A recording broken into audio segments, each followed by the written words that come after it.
கர்த்தராகிய இயேசுவின் இனிமையுள்ள நாமத்தில் நான் உங்களை வாழ்த்துகிறேன், வரவேற்கிறேன். இந்த நாளுகளிலும் தேவனுடைய வார்த்தையை கேட்க தேவன் நமக்கு கிருபை செய்திருக்கிறார். அவர் உண்மையான தேவனும் நம்மை ஆசீர்வதிக்கிறவருமாய் அவர் நம்மோடு கூட இருக்கிறவர். இந்த நாளுகளில் நம்மை வழிநடத்த, நம்மை பாதுகாக்க அவர் உண்மை உள்ளவராய் நம்மோடு கூட இருக்கிறார். நாம் ஜெபிக்கலாம். பரிசுத்த பிதாவே, இந்த ராத்திரி வேளையில் அப்பா உம்முடைய பிரசனத்துக்கு நேராய் கடந்து வருகிறேன். தேவனே, நீர் எங்களை ஆசீர்வதித்து பலப்படுத்துத நல்ல தகப்பனாய் இருக்கிறதுக்காக ஸ்தோத்திரம். இந்த நாளுகளில் ஆண்டவரே, நீர் எங்களுக்கு ஆரோக்கியத்தை கொடுத்து, விடுதலையை கொடுத்து, சௌக்கியத்தை கொடுத்து நீர் வழி நடத்துதற்காக ஸ்தோத்திரம். எல்லா எதிரிகள், சத்ருவின் கிரியைகள், எல்லா அந்தகாரத்தின் போர்கள் பூர்வமாய் எரித்து மாற்றி நீர் எங்களுக்கு ஒரு விடுதலை நீர் அனுப்பி ஆசீர்வதித்து வழி நடத்துதவராய் இருக்கிறதுக்காக ஸ்தோத்திரம். இன்னைக்கு கடந்து வந்திருக்கிற ஒவ்வொரு மக்களையும் உம்முடைய கரத்தில் ஒப்பு கொடுக்கிறேன். எல்லா இந்த மக்களையும் ஆசீர்வதித்து தேசத்தில் வளர வைக்கிறதுக்காக ஸ்தோத்திரம். யாரெல்லாம் பலவீனதையோட, வியாதியோட, கண்ணீரான சூழ்நிலையோடு கடந்து வந்திருக்குதோ அவங்களுடைய வியாதிகள் மாற்றப்பட, ஆண்டவரே இந்த மக்கள் குணமடையப்பட, ஆரோக்கியமாய் இருக்கப்பட, சமாதானம் உண்டாகப்பட நீர் கிருபை செய்ததுக்காக ஸ்தோத்திரம். எங்களை முற்றிலும் தாழ்த்துகிறேன், அர்ப்பணிக்கிறேன். இன்னைக்கு வசனம் தியானிக்கும் போது உம்முடைய தெய்வீக பிரசனம் எங்களோடு கூட இருக்கட்டும்.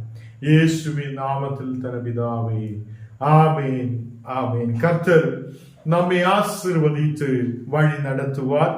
பிலிப்பியர் 4 அதிகாரம் അതിന്റെ 13 വസനം നാം വാസിക്കണം. ഫിലിപ്പിയർ 4 அதிகாரம் അതിന്റെ 13 വസനം.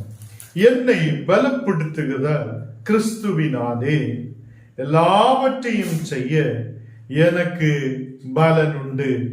என்னை பலப்படுத்துத கிறிஸ்து உண்டு. அவர் எனக்கு பலத்தை கொடுக்கிறவர். அந்த கிறிஸ்துவினாலே எல்லாவற்றையும் செய்ய ஆண்டவர் எனக்கு பலத்தை கொடுக்கிறார். அவர் எனக்கு கிருபையை செய்வார். தேவ பிள்ளைகளே, இந்த நாளுகளில் நாம் இந்த உலகத்தில் ஆயிருக்கும் போது நாம் ஏதாவது செய்யலாம் என்று நினைக்கும், ஏதாவது முன்னாடி போகலாம் என்று நினைக்கும், நமக்கு அநேக தடைகள் வருகிறது. நம்முடைய வாழ்க்கையில் அநேக தடைகள் நமக்கு வருகிறது. கர்த்தருடைய பிள்ளைகளே, இந்த நாளுகளில் தடைகளை நீக்கி எல்லா பலவீனதைகளை மாற்றி நம்மை குணப்படுத்தி வழி நடத்த நல்லவராய தேவன் நம்மோடு கூட இருக்கிறது. நாம் விசுவசிக்கட்டும். இயேசு நமக்கு பலப்படுத்துதவராய், இயேசு நம்மை பலப்படுத்துதவராய் இருக்கிறது. இப்போ நீங்க வியாதியோட இருக்கலாம், ஏதோ பலவீனமான சூழ்நிலையோட இருக்கலாம். கர்த்தர் என்னை பலப்படுத்துவார். அவர் என் வியாதிகளை மாற்றுவார். அவர் என்னை தொடுவார் என்றுள்ள விசுவாசத்தோட நாம் ஆயிருக்கட்டும். இன்னைக்கு நாம் வாசிச்சு கேட்ட வசனத்தில் அது அப்போஸ்தலனாகிய பவுலுக்கு அநேக கஷ்டங்கள், நெருக்கங்கள், கண்ணீரான சூழ்நிலைகள் எல்லாம் வந்திருக்கிறார். அவர் கர்த்தருடைய ஊழியக்காராயிருக்கிறார், அப்போஸ்தலராயிருக்கிறார். இந்த சபைகளுக்காக அநேக கஷ்டங்களை எடுக்கிறார். இந்த அப்போஸ்தலனாகிய பவுல் சிறைசாலையிலிருந்து எழுதப்படுத ஒரு வசனம் தான் இந்த வசனம். நான் வாசிச்சு கேட்டிருக்கிற வசனங்கள். கர்த்தருடைய பிள்ளைகளே, இந்த நாடுகளில் எவ்வளவு ஒடுக்கப்பட்டாலும், எவ்வளவு கஷ்டத்தில் இருந்தாலும், எவ்வளவு கண்ணீரான சூழ்நிலையில் இருந்தாலும் அவர் சொல்லுகிறார், என் தேவன் என்னை பலப்படுத்துவார். இயேசு கிறிஸ்துவினாலே எல்லாவற்றையும் செய்ய எனக்கு பலனுண்டு என்று விசுவாசத்தோட சொல்லுகிறார். அங்கே அவங்களுடைய கஷ்டத்தில் அவர் சோர்ந்து போகிறது இல்லை. இன்னைக்குள்ள விசுவாசிகள் ஒரு கஷ்டம் வரும்போது, பஞ்சம் வரும்போது, கண்ணீரான சூழ்நிலைகள் வரும்போது அவங்க சோர்ந்து போகிறார். ஆண்டவரே, நீ ஜெபத்தை கேட்க மாட்டியா? நீ என்னை நடத்த முடியாதா? என்னை முன்னாடி எப்படி நடத்த முடியாத சூழ்நிலை இருக்குதா என்றெல்லாம் கேள்விகளை எழுப்புதா இன்னைக்குள்ள அநேக விசுவாசிகள். தேவ பிள்ளைகளே, நாம் கேள்விகளை எழுப்புதவர்களாய் அல்ல, நாம் விசுவாசத்தோடு சொல்லட்டும், கர்த்தராலே எனக்கு எல்லாம் செய்ய முடியும். அல்லேலூயா. சோர்வுகள் மாற்றப்படுகிறது, நம்முடைய பலவீனதைகள் மாற்றப்படுகிறது. இயேசு கிறிஸ்து நமக்கு பலனை கொடுக்கிறவராய் இருக்கிறது. அவர் நமக்கு பலனை கொடுக்கிறவராய், அவர் நம்மை பலப்படுத்தி வழி நடத்துகிறவராய் நம்மோடு கூட இருக்கிறது. ஹல்லேலூயா. அநேகர் சொல்லும் சோர்வடைந்து இருக்கிறார், எங்கேயும் போக முடியாது இருக்கிறார், இனி எப்படி என் வாழ்க்கை இருக்குவார் என்று அநேகர் யோசித்துக் கொண்டிருக்கிற நாளுகளில் கர்த்தர் உனக்கு பலனை கொடுத்திருக்கிறது என்றால், அவர் உன்னை பலப்படுத்தி இருக்குது என்றால், உன்னால எல்லா காரியங்களும் செய்ய முடியும். அதுக்கான பலன் கர்த்தர் உனக்கு கொடுத்திருக்கிறார் என்று நம்பிக்கை வைக்கட்டும். இந்த பிலிப்பியர் 4:12 எல்லாம் வாசிக்கும் போது அங்க சொல்லப்படும், எனக்கு அநேக கஷ்டங்கள் நெருக்கடிகள் நேரிட்டது. எல்லா கஷ்டமான சூழ்நிலைகளின் மத்தியிலும் அது கர்த்தர் எனக்கு பலனாய் இருந்திருக்கிறார். அவர் பலனாய் இருந்து தாங்கி வழி நடத்துத தேவன். ஹல்லேலூயா. எத்தனை பேர் நம்பிக்கை வைக்கிறார்? கர்த்தர் நம்மை வழி நடத்துதவராய் இருக்கிறார். எல்லா கஷ்டமான நிலை, நெருக்கமான நேரத்தில், சரீர பலவீனதையின் நேரத்தில் உன்னை வழி நடத்த இயேசு கிறிஸ்துவினாலே முடியும். அவர் உனக்கு பலனை கொடுப்பார், அவர் உன்னை வழி நடத்துவார். உனக்கு யாவற்றையும் செய்ய ஒரு பலனை கர்த்தர் உனக்கு கட்டளையிடுவார். 14வது வசனம் வாசிக்கும் போது, ஆகிலும் நீங்கள் என் உபத்திரவத்திலே என்னோடு இடம்பெற்றது, அது என்னோடு உடம்பெற்றது நலமாய் இருக்கிறது என்று சொல்லப்படுகிறது. இங்கே அப்போஸ்தலனாகிய பவுல் கஷ்டத்தில் இருக்கும் போதும் இந்த பிலிப்பியர் மக்கள் விசுவாசிகள் அந்த உபத்திரவ நேரத்திலும் அவரோடு கூட அதை ஜபத்தோட அவரை வழிநடத்தி இருக்கிறது. கர்த்தர் பிள்ளைகளே, நாம் ஜபத்தோட அதை ஊழியக்காரர்களை வழிநடத்துத மக்களாக இருக்கட்டும். ஊழியங்களை எழுப்புவதற்காக, ஊழியங்கள் பெருகுவதற்காக, தேசத்தில் கர்த்தருடைய நாமத்தில் அநேகம் அதை ஆராதனைகள் நடத்துவதற்காக, அவங்களுடைய ஆரோக்கியம் நல்லா இருக்கிறதுக்காக நீங்களும் ஜெபிக்கப்பட வேண்டும். இந்த நாடுகளில் எல்லா ஊழியக்காரருடைய பக்கத்திலும் எல்லாரும் கடந்து செல்வது ஒரு விடுதல் கிடைக்கும். ஒரு வியாதி மாறணும், நல்லா இருக்கணும், நாங்க எப்போதும் நல்ல ஒரு விடுதல் பெற்றுக்கொள்ளணும் என்று சொல்லி அநேகர் கடந்து செல்லும். திருப்பி அந்த ஊழியக்காரர்களுக்காக நான் ஜெபிக்கிறது இல்லை. இந்த நாளுகளில் அவங்களுடைய உபத்திரவங்களிலும் நாம் அவங்களோடு சேர்ந்திருந்து அவங்களோடு கூட அவங்களுக்காக ஜெபிக்கிற மக்களாகி நாம் காணப்படணும். கர்த்தர் பிள்ளைகளே, அவர் பலனை கொடுக்கிற தேவன். அவர் இந்த நாளுகளில் நம்மை வழி நடத்துதவராய் கூட இருக்கிறார். 2 கொரிந்தியர் 12ஆம் அதிகாரம் അതിന്റെ 9ാമത്തെ വചനം വാസിക്കും പോത് 2 കൊരിന്ത്യർ 12ആം அதிகாரம் അതിന്റെ 9ാമത്തെ வசனம் நாம் வாசிக்கலாம். அதற்கு அவன், என் கிருபை உனக்கு போதும், பலவீனத்திலே என் பலன் பூரணமாய் இறங்கும் என்றார். இங்கே என் கிருபை உனக்கு போதும் என்று சொல்லுகிறார். ஹல்லேலூயா. கர்த்தர் பிள்ளைகளே, அவருடைய கிருபை நமக்கு போதும். அவருடைய கிருபை நமக்கு போதுமானதாய் இருக்கிறது. பலவீனமான நேரத்தில் அவருடைய பலன் நமக்கு பூரணமாய் இறங்கி வருகிறது. பலவீனமாய் நீ இருக்கலாம், சோர்வோடு நீ இருக்கலாம், வியாதியோடு நீ இருக்கலாம். இந்த நேரத்தில் கர்த்தருடைய பலன் உனக்குள்ளே இறங்கி வருகிறது. எவ்வளவு தூரமாய் இருக்கலாம், எந்த வீட்டுக்குள்ளேயாயில் இருக்கலாம், எங்க வேணாலும் இருந்து நாம் இந்த வசனங்கள் கேட்கலாம். கர்த்தர் பிள்ளைகளே, அவருடைய பலன் நமக்கு பூரணமாய் இறங்கி வருகிறது. ஆகையால் கிறிஸ்துவின் வல்லமை என் மேல் தங்கும்படி என் பலவீனங்களை குறித்து நான் மிகவும் சந்தோஷமாய் மேன்மை பாராட்டுகிறேன் என்று சொல்லுகிறார். அவர் பலவீனமாய் இருக்கும் போதும் அப்போஸ்தலனாகிய பவுல் சொல்லுகிறார், கர்த்தர் பிள்ளைகளே, இங்கே என் பலவீனமான நேரங்கள் இருக்கும் போதும் அந்த பலவீனங்களிலும் நான் சந்தோஷப்படுகிறது. எதுக்காக சந்தோஷப்படுகிறார்? அந்த நேரத்திலும் அவருடைய வல்லமை, கிறிஸ்துவின் வல்லமை நம்மேல் தங்கும்படிக்கு. அல்லேலூயா. நீ பலவீனத்திலே கடந்து செல்லும் போது, நீ சோர்வடைந்து இருக்கப்படும் போது, ஏதோ ஒரு பிரச்சனை உன் வாழ்க்கையில் வரும்போது எல்லாம் முடிந்து விட்டது என்று சொல்லிட்டு இருக்கிறதுக்காக அல்ல. கர்த்தருடைய வல்லமை இருக்கிறார். அவர் என் மேல் கர்த்தருடைய வல்லமையை ஊற்றுவார். அந்த வல்லமையின் அபிஷேகத்தால் நான் முன்னாடி பயணிக்க முடியும் என்பதை உணர்ந்து கொள்ளட்டும். அந்த பலவீனத்தை பார்த்து, தாரித்திரியத்தை பார்த்து, அங்கு நடக்குத பிரச்சனைகளை பார்த்து அப்போஸ்தலனாகிய பவுல் அங்கே அழுதது இல்லை. அவர் தேவனுடைய கிருபைக்காக, தேவனுடைய வல்லமை அவரிடமேல் தங்குவதற்காக எதிர்பார்ப்போடு இருக்கிறார். ஹல்லேலூயா.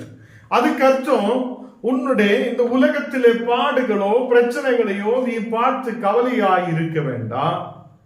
அவருடைய கிருபைக்காக நாம் பார்த்து எதிர்பார்ப்போடு இருக்கட்டும். அவருடைய வல்லமை நம்மேல் ஊற்றப்படுவதற்காக எதிர்பார்ப்போடு ஜெபத்தோடு நாம் ஆயிருக்கட்டும்.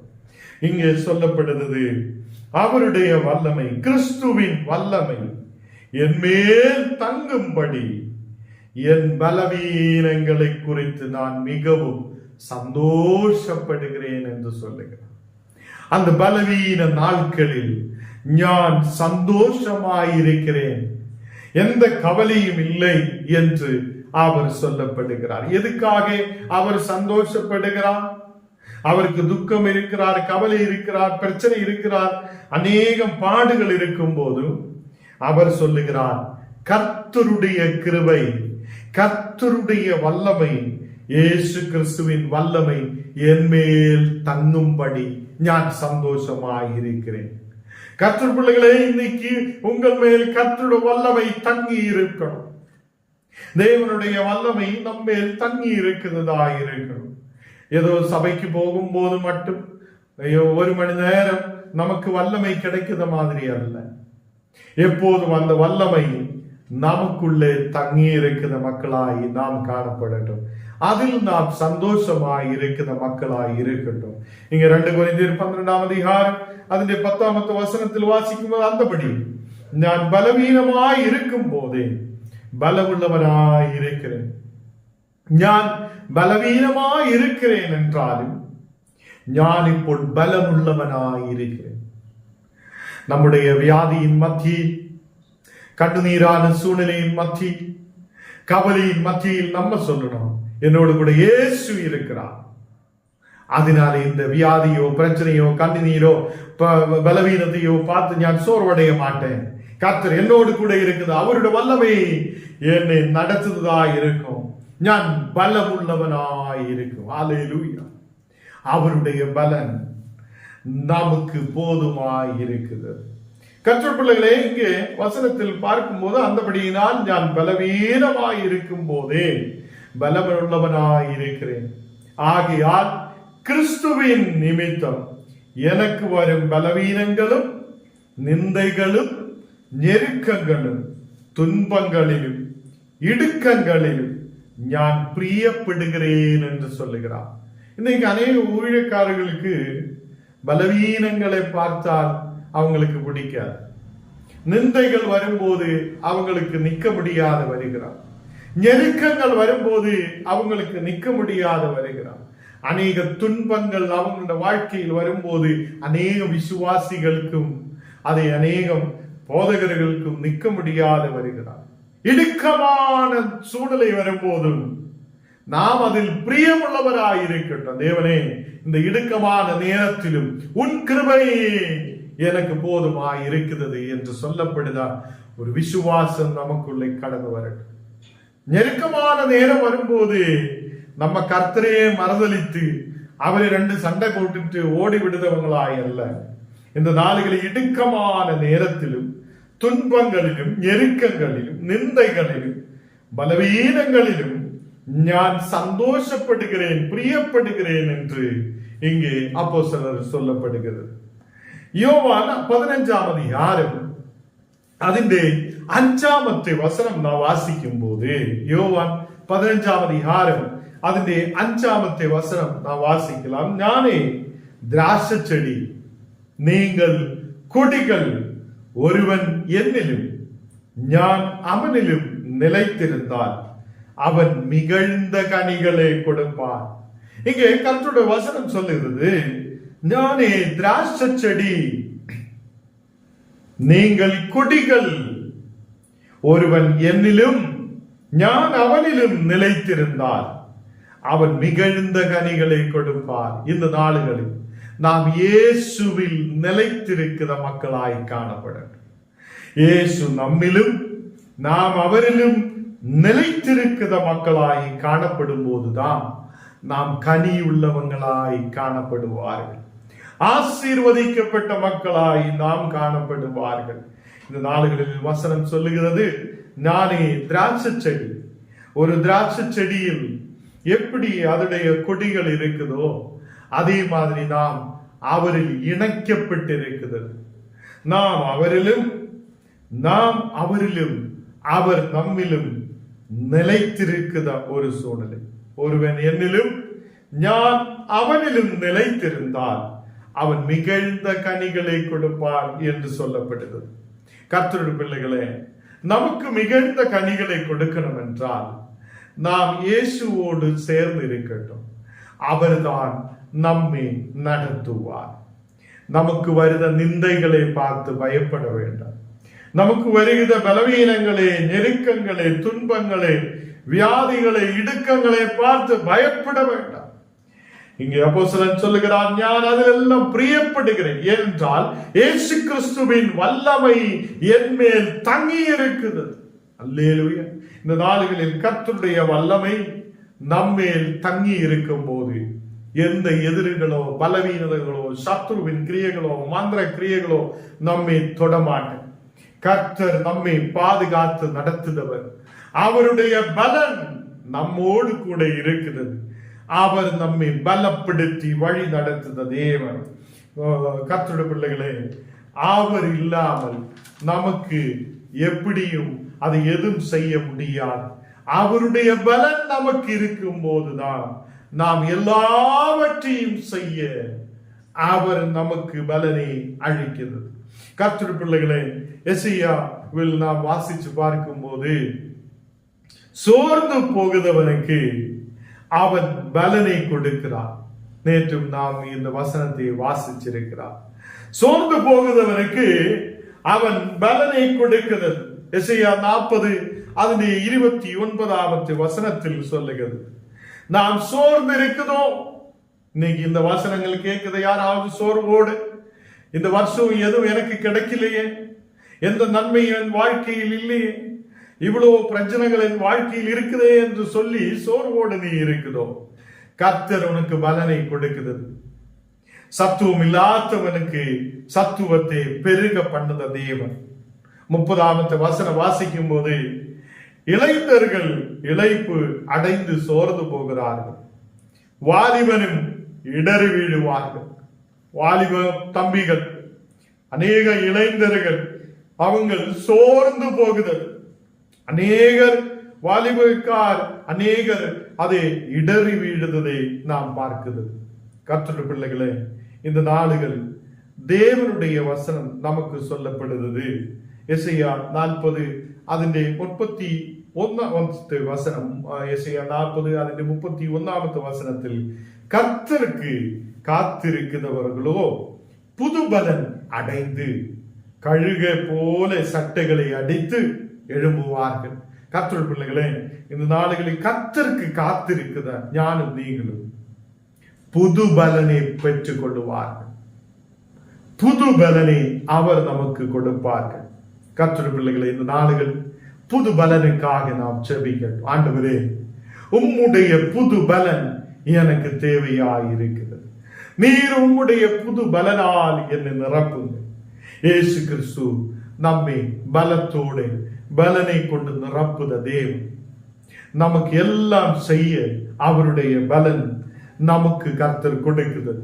கர்த்தர் பிள்ளைகளே, நாம் சட்டைகளை அடித்து ஒரு கழுகு எப்படி பறந்து உயருகிறதோ அது மாதிரி உயர்ந்து வர தேசத்தில் ஆசீர்வதிக்கப்பட தேவன் நமக்கு கிருபையை செய்வார்கள். அவர்கள் ஓடினாலும், கர்த்தருடைய புது பலன் இருக்கிறவங்க ஓடினாலும் இளைப்பாறார்கள். அவங்க அதை சோர்ந்து போக மாட்டார். அவங்க அதை எங்கேயும் சோர்ந்து போகாமல் முன்னாடி போகுது. நடந்தாலும் நீர் சோர்வடைய மாட்டேன். இந்த நாளுகளை கர்த்தருடைய பிள்ளைகளை, நமக்கு அதை சட்டைகளை அடித்து பறந்து உயர்ந்ததுக்கான, கழுகை போல் பறந்து உயர்ந்ததுக்கான ஒரு புது பலனை தேவன் நமக்கு கட்டளையிடுவார். நாம் ஜெபிக்கலாம். ஆண்டவரே, இந்த நாளுகளில் உம்முடைய வசனங்களை நாங்கள் தியானிக்க நீர் எங்களுக்கு கிருபையை செய்ததுக்காக ஸ்தோத்திரம். உம்முடைய தெய்வீக பிரசனத்தால் நீர் எங்களை நிரப்பி ஆசீர்வதிக்கிற கிருபைக்காக ஸ்தோத்திரம். உம்முடைய தெய்வீக கிருபை எங்களோடு கூட இருக்கட்டும். இந்த நாளுகளில் அப்பா, புது பலனை அடைய இயேசு கிறிஸ்துவினுடைய பலனை பெற்றுக்கொண்டு நாங்கள் முன்னாடி கடந்து செல்ல நீர் கிருபை செய்ததுக்காக ஸ்தோத்திரம். ஆண்டவரே, இன்னைக்கு ஜபத்தில் கடந்து வந்த ஒவ்வொரு மக்களையும் நீர் ஆசீர்வதித்து பலப்படுத்து. எங்களை முற்றிலும் தாழ்த்துக்கிறேன், அர்ப்பணிக்கிறேன். இயேசு கிறிஸ்துவினுடைய பலத்தால் நாங்கள் எல்லாம் செய்ய முடியுத ஒரு பலனை பெற்றுக்கொண்ட மக்களாக இருக்கிறேன். விசுவாசத்தில் முன்னேற சோர்வு வராதபடி நாங்கள் முன்னேறி உம்முடைய வார்த்தைகளை பகிர்ந்து கொள்ள நீ இருக்கிற வசதி, விசுவாசத்தில் நிலைநிற்க நீ இருக்கிற வசதி. இயேசு கிறிஸ்துவின் நாமத்தில் ஜெபம் கேளும் நல்ல பிதாவே. ஆமென்.